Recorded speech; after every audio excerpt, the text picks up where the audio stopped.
Hey guys, it's Willing Away and welcome back to another Through the Parks. Today we have another small one, easy one. I think we're really getting left the really big parks, so it might go like 2 weeks before another park after this one, but we are covering the Virgin Islands National Park today.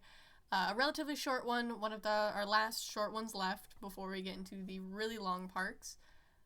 So yeah, we're just going to get started with the overall info. So I do have to say, for the geography of the park, all of the geographic info that I could find is going to be stated in the overall info. It is a relatively just kind of short amount,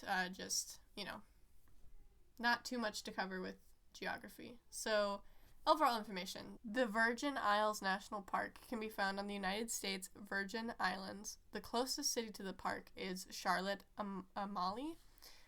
This park preserves 60% of the land area of St. John at 5,500 acres of adjacent ocean and nearly all of Hassel Island. Hassel Island is found just off of Charlotte Amalie, St. Thomas's Harbor. And the park is known for scuba diving, snorkeling, and has miles of hiking trails through the park's tropical rainforests.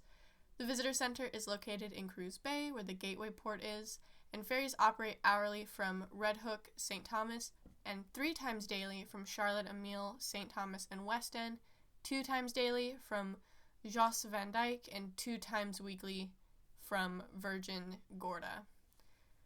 2 Category 5 hurricanes have hit these islands before. They hit in September 2017. They were Irma and Maria, which it's wild, because I remember Irma when it was happening and stuff like that, and then talking about it. It does not feel that long ago. It does not feel like 2017 long ago. Also, fun fact, 2017 is like 7 years ago. So, sit with that how you will. The park receives an average of more than 450,000 visitors from 2007 to 2016, and the park closed in September 2016 due to the hurricanes, but eventually reopened in December 2017 after all the roads, trails, and beaches were determined accessible for visitors' use. So the park does have a park's purpose that was stated when it was, being designated a national park, and I'll just read you to it. So this is a quote about the park's purpose. So, quote, "The purpose of Virgin Islands National Park is to preserve and protect for public benefit and inspiration outstanding scenic features, Caribbean tropical marine and terrestrial ecosystems and their natural conditions and cultural heritage from pre-Columbian through Danish colonial times," end quote.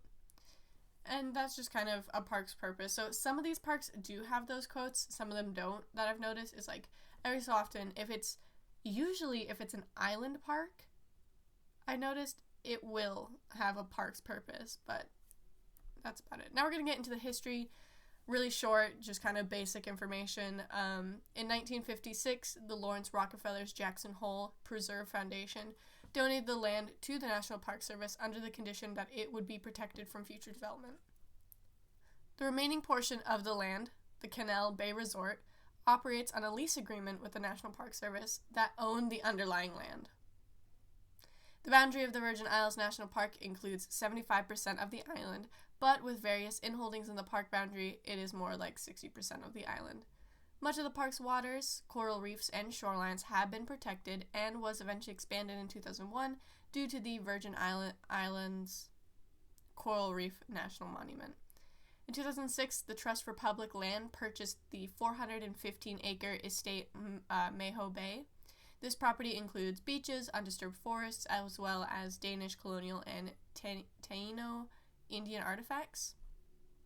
The Trust intends to sell to the National Park Service once all federal funds are available, and in 2011, the Trust would donate 18 acres at Mamie's Peak to the National Park Service. In 2012, the National Park Service would buy 58 acres from the Trust at $2.25 million. They would use the money from the Land and Water Conservation Fund to pay for this, and in 2013, an additional 72 acres of the estate Mayho Bay was sold to the National Park Service for $2.5 million. Also, I was reading this, And I was like, that's a little sketchy. It's not sketchy, this is all my opinion, but it is a little, like, a trust, the Trust for Public Land would purchase this 415-acre estate, right? And then they tell the National Park Service, oh, we're just holding it for you until you can pay us for it. Okay. Like, why don't you just give it to them?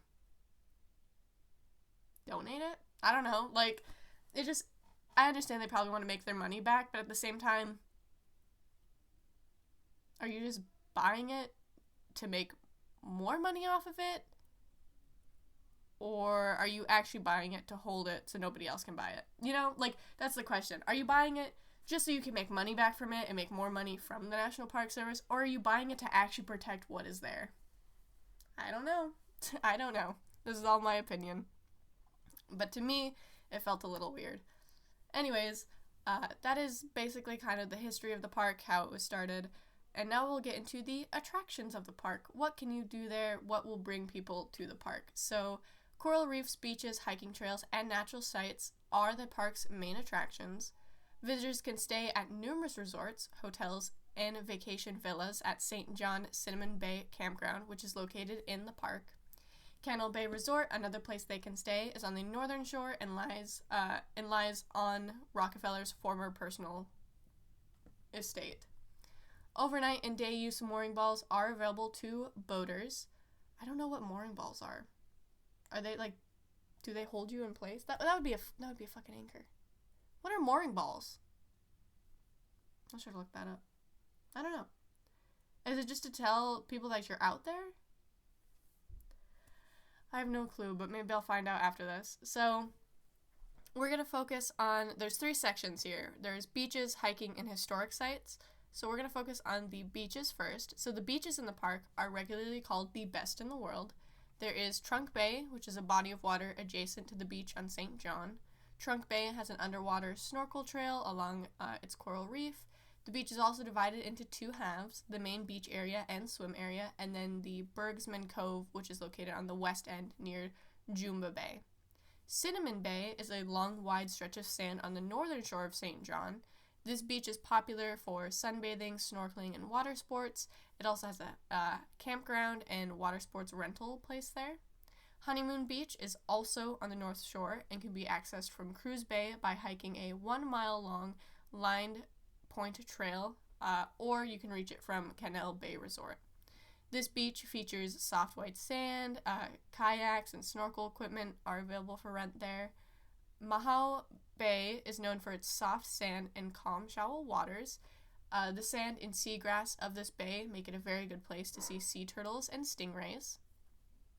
Salt Pond Bay is a protected bay and beach. The beach can be reached by a hiking trail from Route 107 and is about 4 miles south of Coral Bay. This bay is a popular snorkeling spot and has fringing reefs on both sides of the bay, seagrass in the center, and a deep coral reef in the middle of the bay. And then from Salt Pond Bay, hikers can access Drunk Bay and Ramhead Trail. And that's about it for the beaches. Now we get into the hiking, which personally is my favorite. I'm not a beach person. Can I just say that? I'm not a beach person. Like, I like beaches and they're pretty, but the salt water, not for me. Like, I don't know. I like myself a pool. I am a pool person. I'm definitely not a beach person. I think the only reason I'd go to a beach is, like, I don't know, the sand. I'm not a beach person. Anyways, enough about me. So, hiking.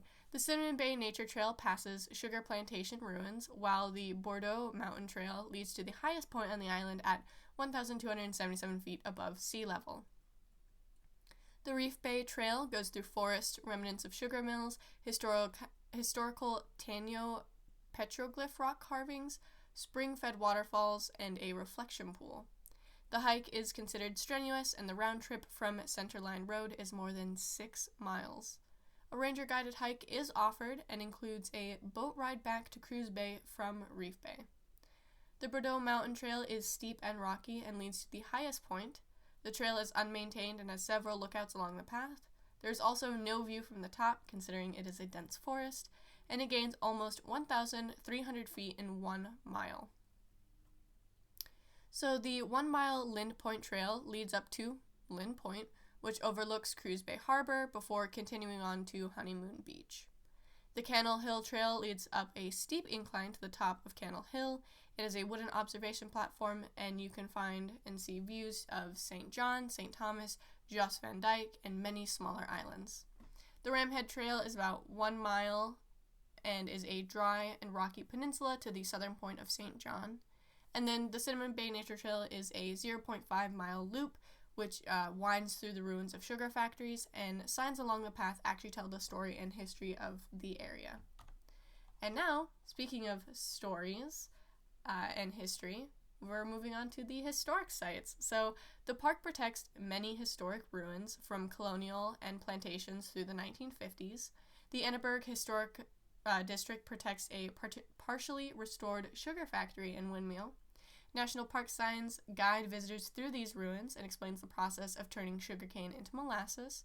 Volunteers and park rangers are found around this park to help answer questions. And the bakehouse, which is located nearby, hosts cooking demonstrations and offers samples of something called dumb bread. I don't know what that is, but they do offer samples of dumb bread if you're interested. The windmill is located on Annaberg Point and shows views of Tortola, Great Satchet Island, and the Narrows. The ruins of the Ray Beef Sugar Factory Historic District can be reached by the Reef Bay Trail or Les Esperance Trail. The Reef Bay, did I say Ray? The Reef Bay Trail. I cannot speak today. I'll just tell you that. I've been stumbling all over my words. But anyways, the Reef Bay Trail petroglyphs are Tanial rock carvings which can be located on rock pools near a waterfall. They can be reached via a 0.25 mile trail. That is like a 1/4 mile, right?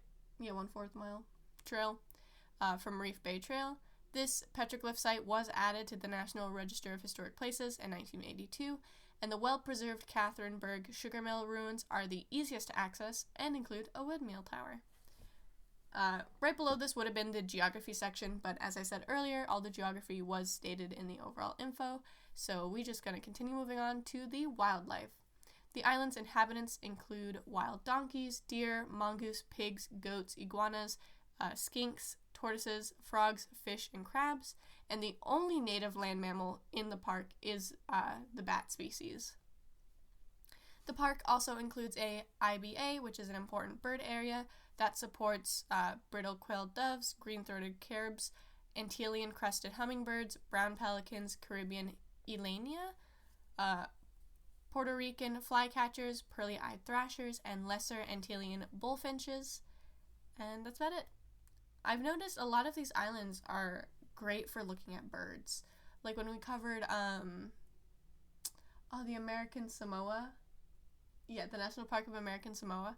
That was a really good bird area. I just find that interesting. So now we're going to move on to the climate. So the Virgin Islands are considered a tropical savanna wet and dry climate. The average rainfall they receive each year is 55 inches, and the average temp of the park is 79 degrees Fahrenheit. The park has very little temp changes throughout the year, and the main tourist season is from December to April, which is considered the driest months. A little fun fact, during the other months, prices for the resorts and other areas around the park are reduced considerably. So just go when it's not December through April. Have fun. You do open yourself up to hurricane season though, so plan accordingly. And that's about it. There wasn't too much about this park. Like I said, it was one of our last short parks to cover. And so yeah, hope you guys were interested, and until our next adventure, may your trails be filled with wanderlust, and I will see you guys in the parks. Alright, bye!